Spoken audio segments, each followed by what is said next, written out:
Hello, this is David Bernstein. I am the founder of the Jewish Institute for Liberal Values, and this is the Jewish Contrarians podcast.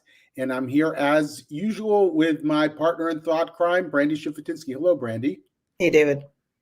So before I give you my verbal editorial on the subject at hand about please don't bring your whole self to work, I have a question for you, Brandy. Okay. Are you bringing your whole self to work? I don't bring my whole self anywhere. I'm very private. Yeah, you are. Right.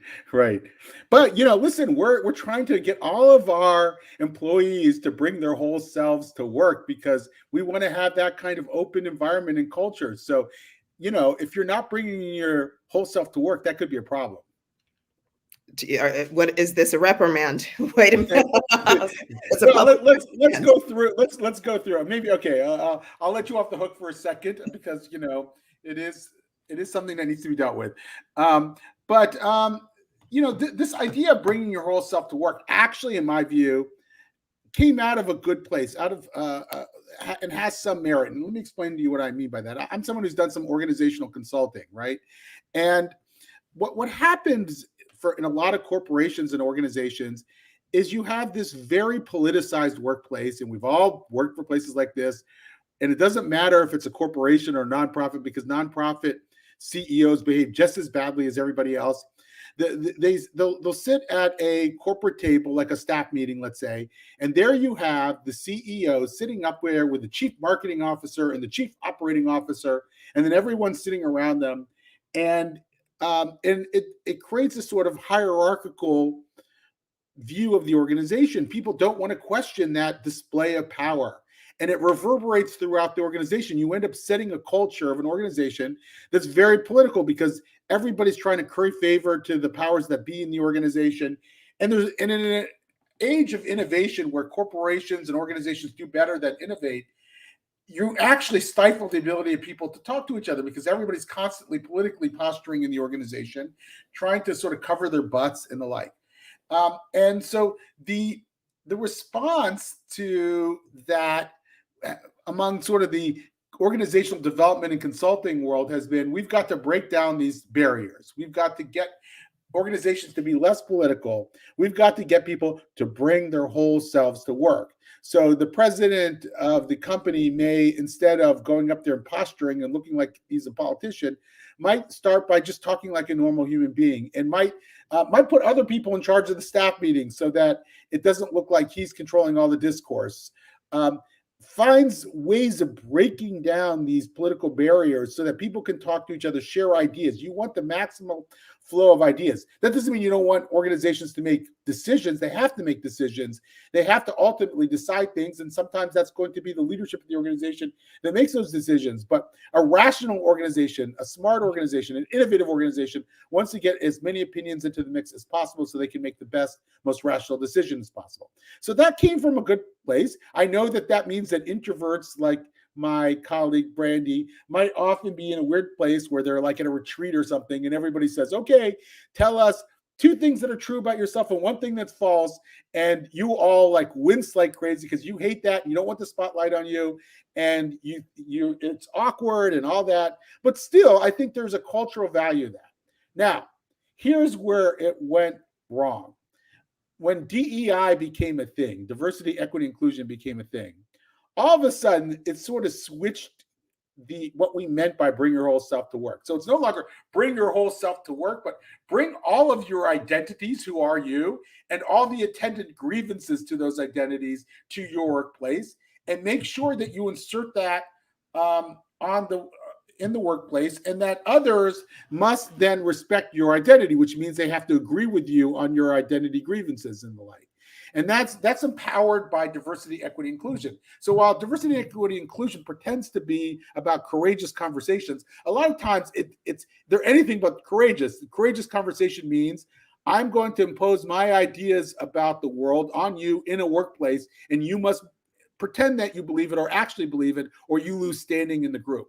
So it creates almost the exact political hierarchy and structure that you're trying to overcome by bringing your whole self to work in the first place, because you're just saying, bring only people who agree with us, bring your whole self to work, and everybody else must then defer to those people. And I think that's a problem. Now, there's some examples of how this got out of hand.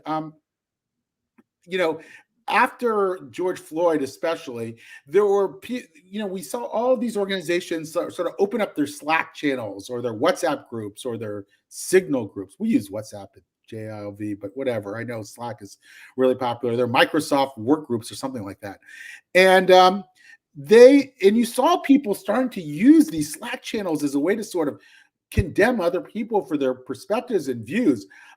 Barry Weiss, who is the founder of the Free Press and was a New York Times opinion editor, really faced the music here when people went after her on Slack. Dan, if you could post the resignation letter of Barry Weiss, probably a lot of you have read this, but she wrote a resignation letter calling out the newspaper for allowing Twitter to sort of dictate the newspaper's coverage. And she was really targeted in the most ugly way by her colleagues at the New York Times. I mean, people were putting things like, I think like skeletons, like going after her head on the Slack channel so that everybody could see. Now, I'm sure there was some legal recourse here, and I don't know that we know exactly how this all ended. I'm sure it didn't end well for the New York Times because it was pretty blatant, pretty abusive. And I would bet you, by the way, that those Slack channels either don't exist or they're under a lot of regulation now. So there's probably been some changes. But that tells you that, there really are, this really can be abused. And one organization, Basecamp is a project management software company, decided after all this politicization of its Slack channels and the rest to ban all politics talk from a Slack channel. This is a workplace, and in the workplace we do work around here, and we're not going to make this about your politics or your personal views, blah, blah, blah, blah, blah. And they said anyone who doesn't like it can get a nice 6 months, pay, and will and can leave the organization. And I think a full 30% of the staff resigned and took the 6 months. And it actually put the company in jeopardy, but I think they came back really strong, if I'm not mistaken, afterwards. So I think that that's one way some organizations are doing it. I'll give you one more, and then I'm going to open it up because I want to hear what Brandy thinks about all this. When we, the Jewish Institute for Liberal Values, that includes both myself and Brandy, took a group of ethnic leaders to Israel in May of this last year, we visited the Galilee Medical Center in Nahariya in Israel. And we went with the Palestinian Arab president of the university. And there were a lot of questions about how this incredibly diverse institution manages its own diversity, because there's Arab patients. Galilee is very Arab population, Jewish patients, Druzi patients, a lot of Russian Jews, Ethiopian Jews, and the like. And you can see it. You walk around the hospital and you see the patients and the caretakers. They're all mixed, a mix of diversity and religion and ethnicity and the like. So it's an incredible place in that way. So we asked him, how do you manage your diversity? And he said, there are only two types of people in my hospital. There are caretakers and there are patients. And he basically demands that these political discussions not come to the surface. In fact, he even said that when people put stuff on Facebook or Twitter that he thought was too political in their personal lives, he brought them in and demanded they take it down, because he always understood what a tinderbox the hospital was, and that he could only function as a hospital as a team if people stifled their personal politics. Now, that might be an extreme model of this, but I think it's worth taking that in for a second, whether we want people to bring their personal lives to work, bring their whole selves to work. So, Brandy, I know that was a mouthful. What do you think of all this? And are you going to now, having heard my compelling arguments, bring your whole self to work? No, but I'll bring part of myself and the good part. No, I'm gonna lean into bringing my contrarian self to work right now. Okay, good. I think that one of the things that gets missed is a reason why certain DEI policies years ago encouraged the whole bring your whole self to work is because of a certain type of discrimination against a certain population of employees. And I'll give a couple of examples. One main example. In certain workplaces in the United States military, Black women couldn't wear certain natural hairstyles. It was deemed like that it wasn't professional, didn't fit the uniform standards, all of that type of thing. So when I first hear, or talk and hear about bringing your whole self to work, it's actually like your natural self. I can't change. It shouldn't have to change the way my hair grows out of my head. Sure. I should be able to wear my hair in twists or braids or whatever. That doesn't mean that that there aren't certain lines and standards within that, but the diversity of different hair textures should be acknowledged as a way for somebody to bring their whole self to work. I mean, I also like wearing, flip-flops and beach clothes. That doesn't mean I'm going to come to a meeting dressed like that, even though that's my whole self. But, there are lines, I get it. And there are ways for it to get ridiculous, which obviously I think it has in many, many ways. But that's what I think about as far as whole self. There's a little boy, a Black American boy in Texas. I can't remember which school district, who was suspended for school. I don't know if he's actually been able to return to the classroom yet, because he has a natural hairstyle. His hair's in locks, and he's being told that he needs to cut his hair. That to me is a reason, to argue for bringing your whole self to work or to school. I don't think people should be discriminated against for the way their body is. And another way that we see it, that's more maybe of a common thing that I think if anyone turns on their local news, they would see, where you see most female news anchors have their hair dyed or colored. Very few. I can't think of really one that has her gray hairs are growing out. And you see the opposite for men. And that begs the question, well, would women get hired in those positions to be the face of a TV news network if they brought their whole selves to work, gray hair, wrinkles, and all? So, I mean, I think there's an argument for acknowledging those, prejudicial trends have existed and still carry over and exist. And that's an argument for that type of whole self. Now, does that mean that the way I speak at home, whether it's slang or, if someone uses curse words, that I should do that in a meeting with people? Obviously not. You don't bring that whole self to work. There's a time and a place. And I think that instead of having a conversation about the appropriateness of things, people are like, no, let's just flat out either let it all in or ban it all. And it's, Right. It's the easy way.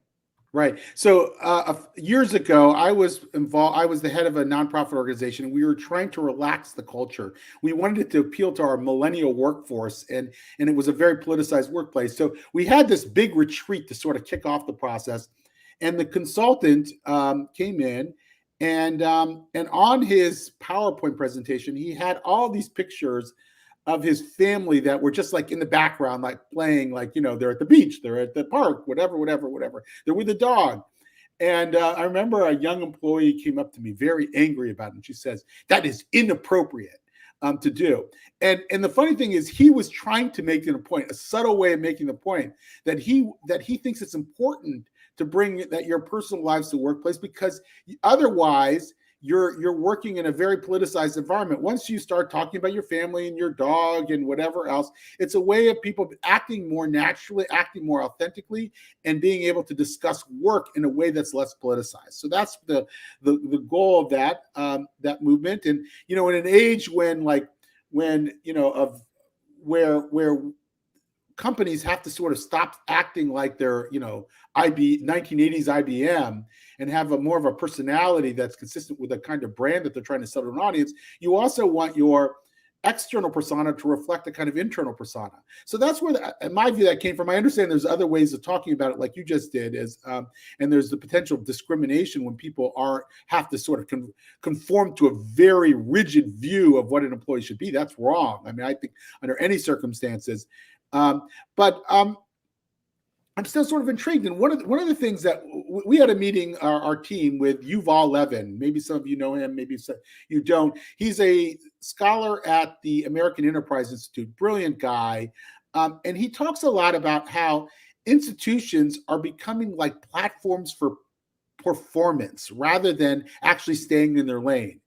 And he says this is a problem because, so it's like you just at a workplace, the fundamental purpose is work. It's not to like work out all of these sort of diversity questions. I mean, maybe you have to work it out in terms of how you function as a team, but do we really need to have an opinion, all of us be on the same page on what society should think about these issues? Like, why?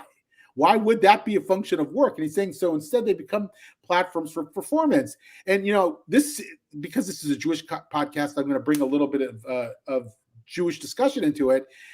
Years ago, Rabbi David Wolpe wrote an op-ed about how synagogues were too often becoming performances of politics, and rabbis were becoming too political in nature. And he got tremendous flack. I think it was like 8 opinion pieces written in response to it, including one very prominent rabbi saying that politics is my Torah.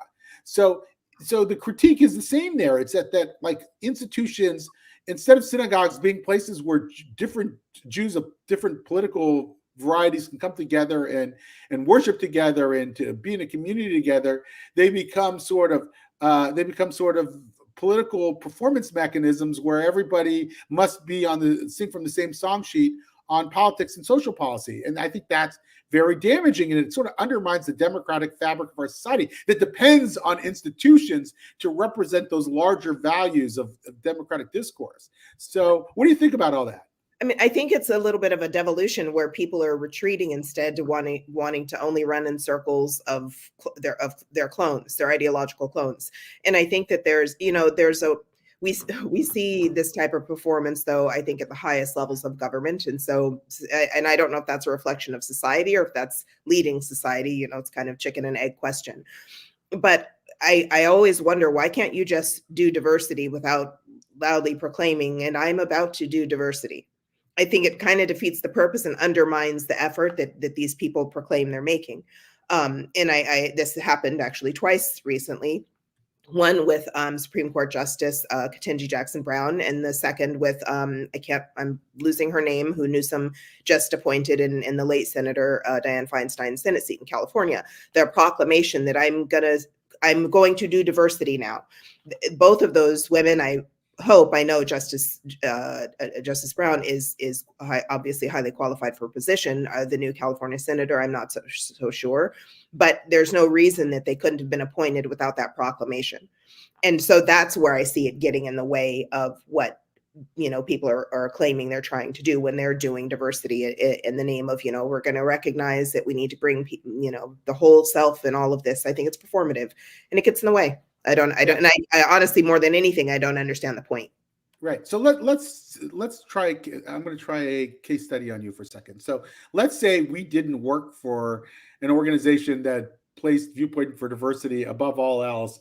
We worked for an organization that was trying to do project management software. Okay.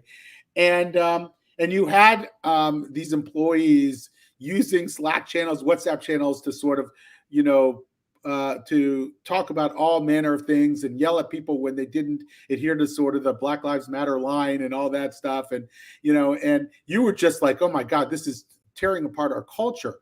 Would you do what the guy at Basecamp did, what the CEO of Basecamp did, and just put a ban on it? Would you try to bring in outside facilitators to have these discussions in a more constructive way? Would you just let it all go in the name of free speech, perhaps? How would you handle it? I think that if it's negatively impacting the work, like the workplace climate, and it's negatively impacting the actual work that's supposed to be getting done, then there's no need for it. That being said, I'm not going to police someone else's social media. I don't think in a workplace that makes sense, unless you have somebody that's actually being discriminatory or issuing threats. That crosses a completely different line as far as code of conduct. But workplaces have codes of conduct, and as an employee, you kind of have to agree to that code of conduct in order to work there. You don't get to say, oh, I see this code of conduct, I see these requirements, but I'm not going to abide by it. But you still have to give me a job, and you still have to pay me. Right. That part being said, I don't agree with not acknowledging to a certain degree a hierarchy.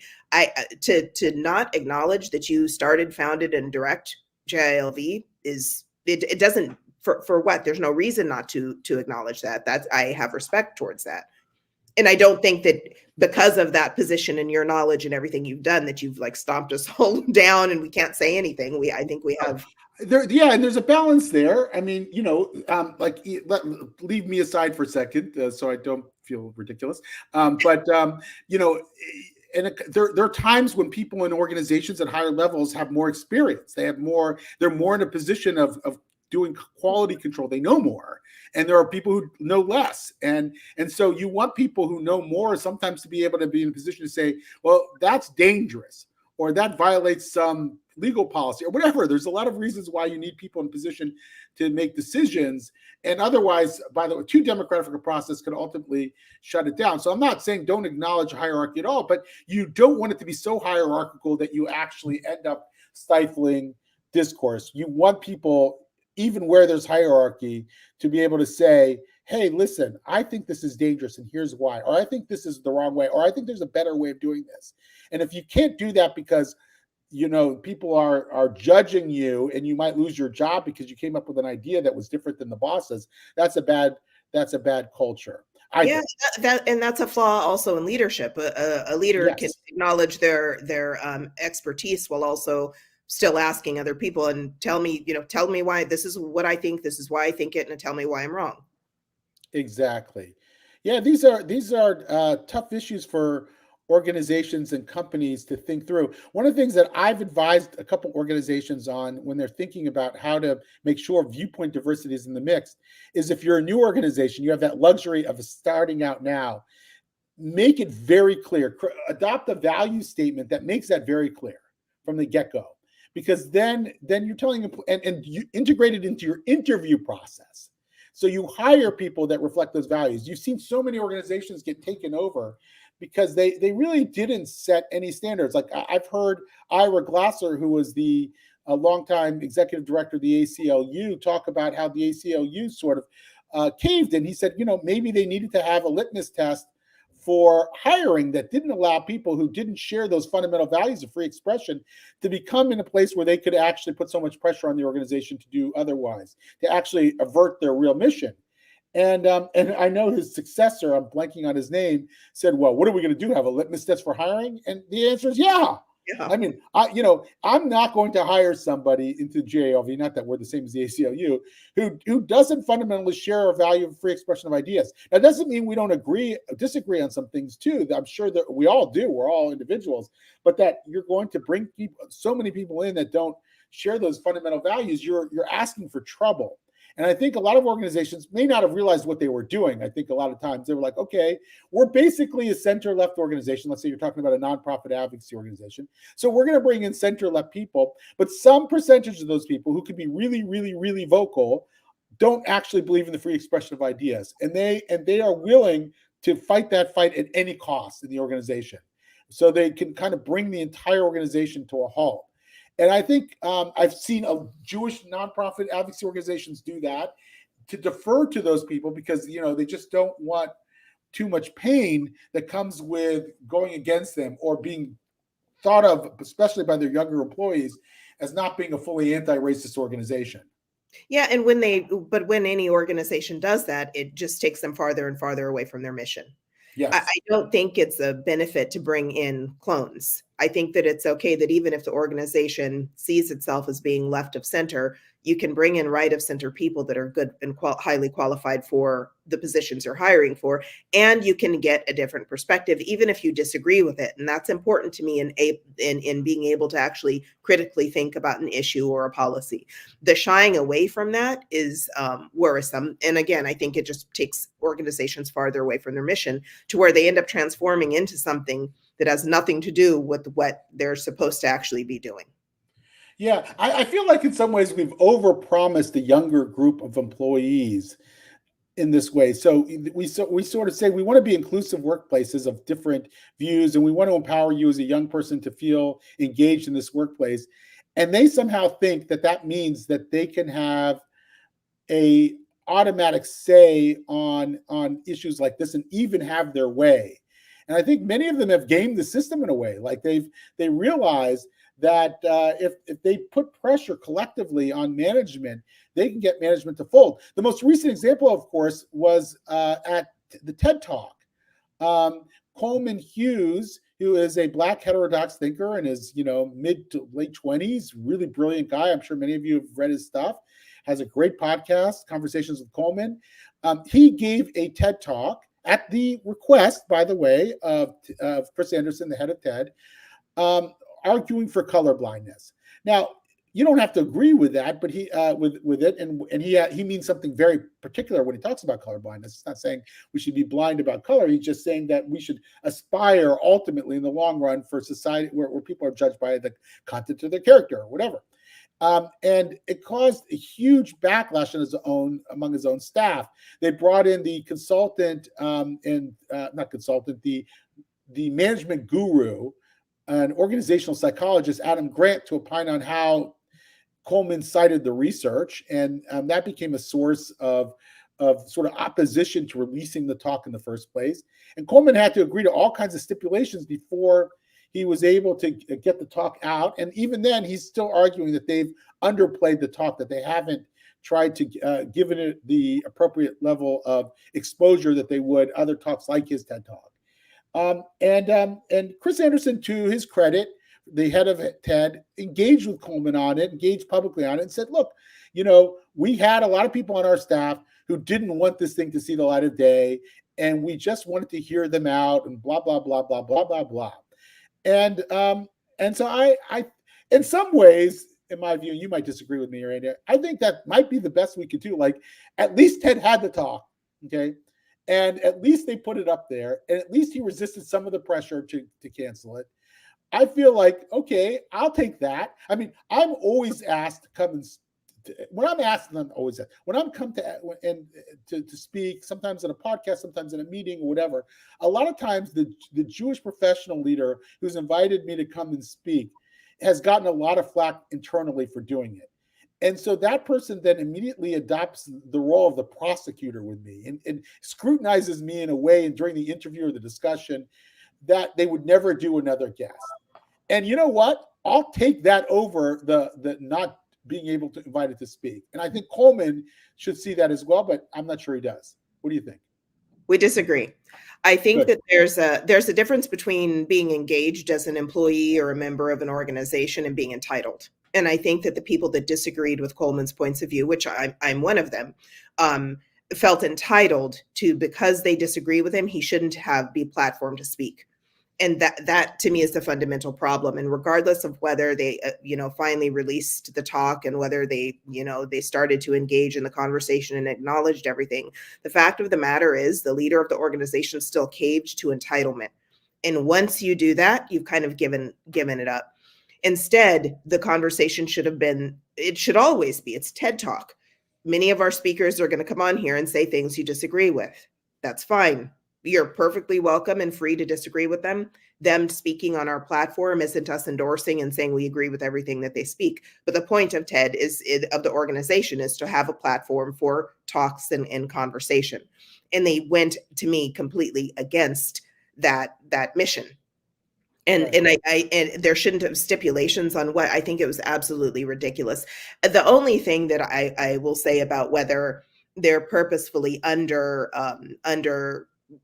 playing it, advertising it, is that actually may not be the case. It may be that because of all of the backlash everyone else has made, it's made the public hesitant to even click play and listen to what Coleman has to say, which again is does a disservice to any free society where we hope to engage in conversation, even when that conversation is debate. Yeah. I feel like I faced in the last few weeks like a whole series of micro cancellations. I call them micro cancellations because no one's really like fundamentally stopping me from working or something like that. But like you, and one of them was at a synagogue where I was asked to speak, where they clearly sort of downgraded my talk, and the rabbi didn't interview me and everything else. And it came out that someone had read articles that they misattributed to me that I didn't actually write, but somebody else with my name wrote. And then, and by the way, who was completely legitimate. And they just got caught up in this sort of cancellation frenzy with me that it didn't stop me from speaking. I still spoke, but I spoke to a much smaller group. There was no publicity at all about my talk. And they put, it was in the sort of proverbial basement of the shul. And so I think, and still there's a lot of other synagogues that won't even entertain my conversation at all. I know somebody who's considering joining a new congregation in his area. They like the service, they like the music and everything else, but the rabbi clearly is a social justice warrior. and he emailed the rabbi and asked the rabbi if it would be okay if would they feel comfortable in this community when they don't go along with all the anti-racism pieties. And then there's just crickets. Like the rabbi hasn't even responded yet. So again, like, I think a lot of institutions won't even entertain the conversation. So for me, it's a bit of a step up. The definition of politics is the art of the possible. And so if the art of the possible right now is getting into institutions, but having the CEOs sort of be a little bit cancelly in how they treat me as a speaker, I'll take that over the other alternative. I'd rather them just treat it as, a legitimate idea worth discussing, but many of them aren't yet there, or their cultures that they've inherited or that they've facilitated in many cases are providing so much opposition that they feel like they have to maintain that role just to have credibility on their own teams. Yeah, I mean, I always ask when people are, oh, we can't have that person come speak. Like, you realize what you're saying, right? The ultimate question to me is, what are you so afraid of? Yes. That I'm going to get up on stage and call for the burning of the witches. Like, what are you so afraid of? You're that afraid of words that actually aren't threatening. They're not demeaning to anybody. They're not discriminatory. What are you so afraid of? You're afraid that my different opinion is going to hurt somebody or do harm to somebody so much that I shouldn't get to speak. And you think of societies that do that. You think of the Taliban. You think of what's happening with the protests against compulsory hijab in Iran. And I know what they're afraid, we know what they're afraid of, why those things get shut down. So to see that happen, not just in the United States, but in Jewish spaces here, terrifies me. Yes, absolutely. Well, Brandy, please continue to bring your contrarian self to work, not necessarily in pajamas on Zoom or anything like that, but your contrarian self, because that's what allows us to have very rich conversations. Shabbat shalom, everybody. Shabbat shalom, Brandy. Shabbat shalom.